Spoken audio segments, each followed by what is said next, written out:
What is up, family? It's your boy D coming right back at you with another one. Right now, the topic of conversation is going to be about port noise. And as you can see, we're back in my virtual environment and we're in ISD, and we got a couple charts pulled up for you to the side over here. If you was to look over here to the right side of the screen, you will see that I have two different dialog boxes open. So what are these dialog boxes? If you were to notice, one of them is indicated by a green band here and the other one is indicated by an orange band right here. If you guys are not that familiar with Win ISD, I will do a tutorial on this here later on if enough people request it. But for right now, we're just going to move on.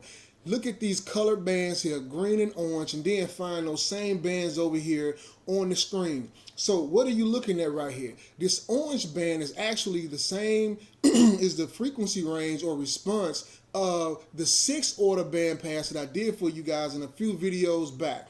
So that's why you have two humps here. You got a lower hump there and you got another hump here. So what is this? This is actually the dB response of that 6th order band pass at two different frequency ranges. So you have a 30 hertz down here at the bottom. It peaks at 30 hertz down here at the bottom. And then in this chamber right here, in case you guys are not noticing, I'm sorry, I'm gonna say at this band right here, or at this point on the graph right here, it peaks again at 50 hertz. So what is going on here? If you guys remember the 6th order band pass that I built, the 6th order band pass is indicative, or the characteristics of it is that it has two different ports. As you can see over here in this orange dialog box, you have two separate ports, one single driver, and each of these ports is tuned to two different frequencies. The two different frequencies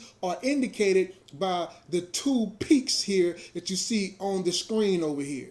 Okay, so this rear chamber and the front chamber are tuned to do two different frequencies. This is the 30 hertz hump that you see over here on the screen, and this is the 50 hertz hump that you see over here on the screen. Even though this is not about port tuning, which I do have an upcoming video, this is not about box rise, which I do have an upcoming video. This is all about port noise, which Win ISD do help you to achieve and eliminate with your designing of your box. So before you cut any wood, before you purchase any material, the thing you want to do is to plug it into this virtual environment and try to see how everything is going to sound before you glue stuff together, right? So what is this green band right here? What is this? I'm just simply using this green band as a reference.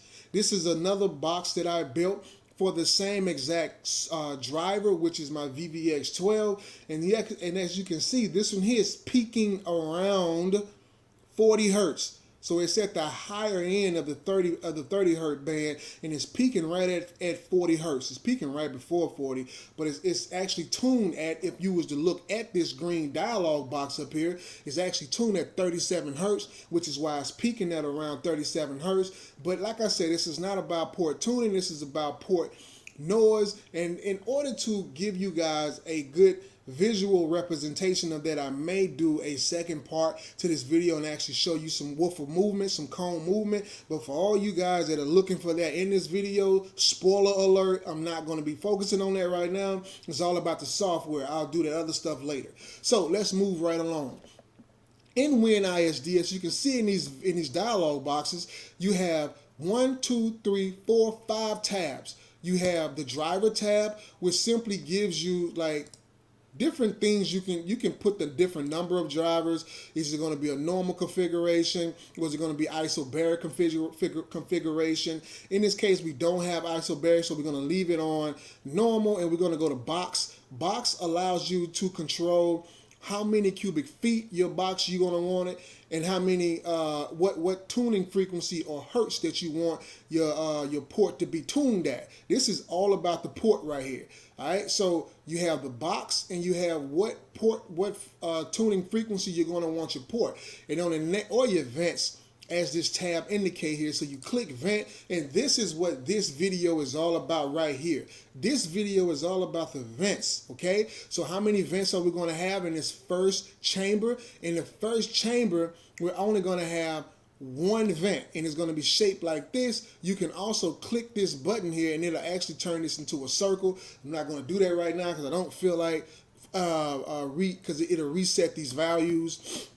So I'm not going to do that right now, but just know that you can also use arrow ports as well for this, okay? And this is the rear chamber, and this is actually also going to be shaped like this, and also going to have one port, okay? One port or vent, all right? So what are we looking at right here? We got the vent diameter, okay? The vent diameter, of course, that's length time width, right? So the length of this, and it don't get a vent confused, right?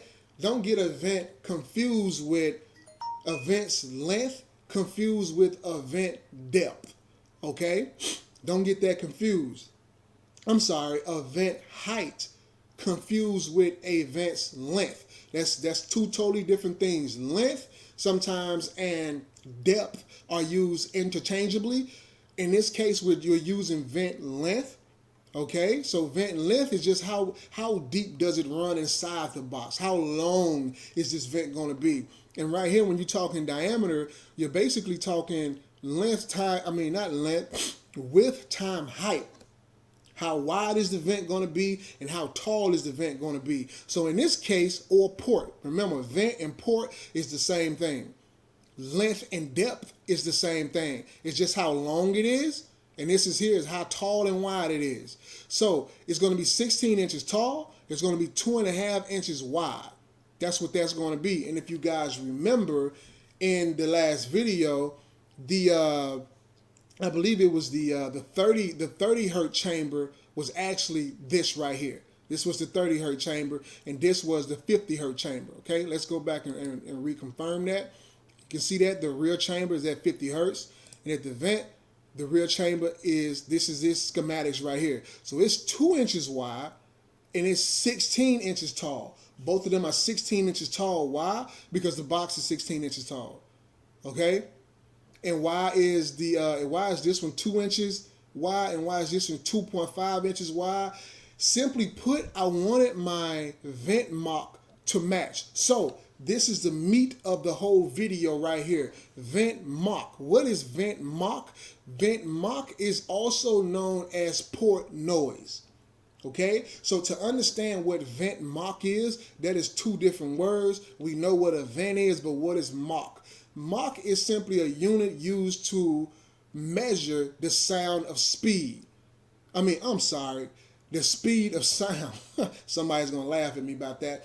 But to be more serious about the thing, if this vent, just to keep it in simplistic terms, right? I can throw 1,000 different, well, not 1,000, but I can throw some fancy formula at you and make myself sound extra smart. But that ain't what this channel is about. It's about keeping it simple and enjoying yourself. So I don't want to put you to sleep with no crazy explanations and formulas. So what I'm just going to tell you right now is the more narrow that you make your vent, the more vent Mach that you're going to have.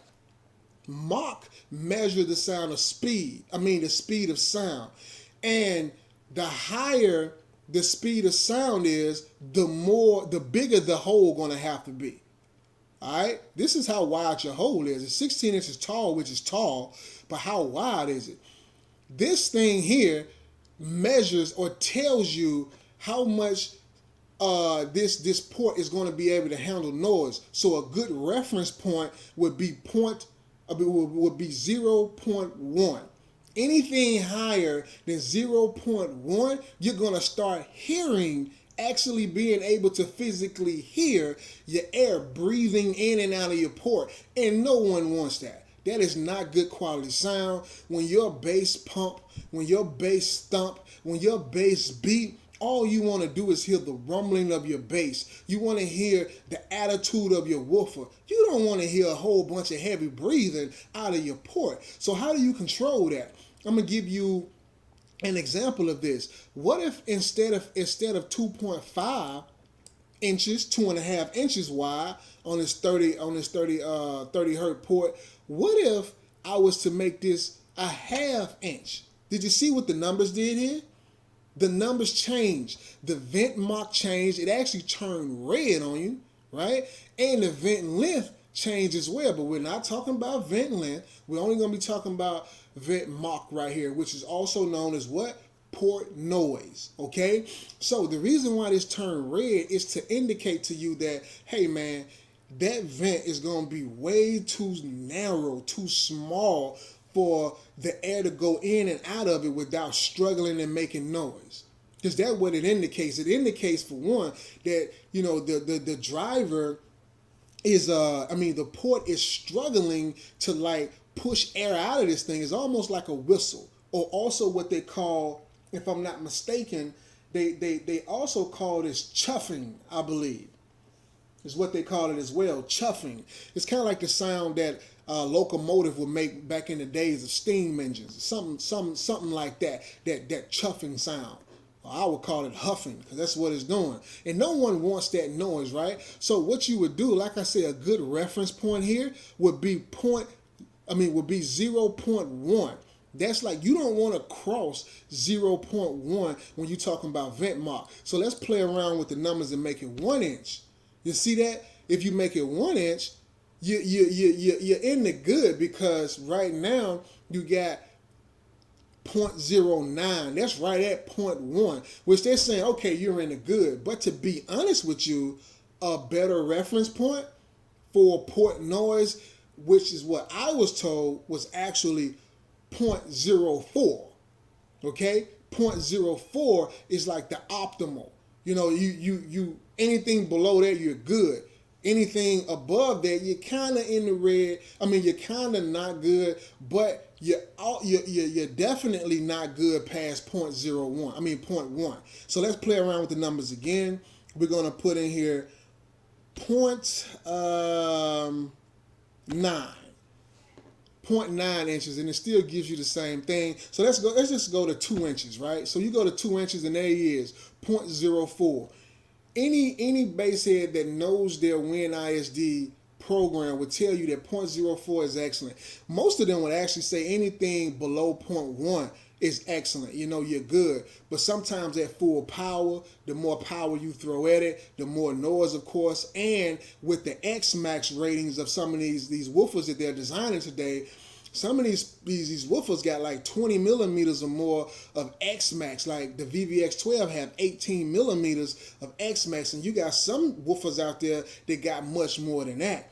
So with woofers being able to move that amount of air, you know, even sometimes 0.04 is not good enough. You have to get even lower than that. So you would need to have the port even wider in order to not have any vent Mach or port noise. But moving on, I'm going to set this value back to what it was. And as you can see, is at 2.5. And the reason why I went with 0.25 is because I wanted my vent Machs to match on each port.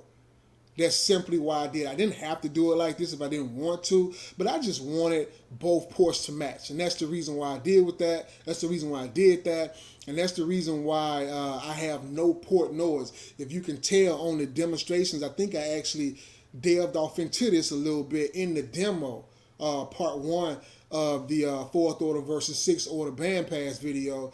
I did mention the port noise and vent Mach, and let you know there wasn't no port noise in there. And then what you was hearing was actually the paper that I had in front of the ports. That's what you was hearing, because this is all clean sound coming from anything that is 0.03. You're not going to hear anything, you know. But that's my piece on that. I don't want to make this too lengthy of a video. I am going to be doing a follow-up video to this, and I am going to be a follow-up video to this and give you guys kind of like a demonstration of port tuning.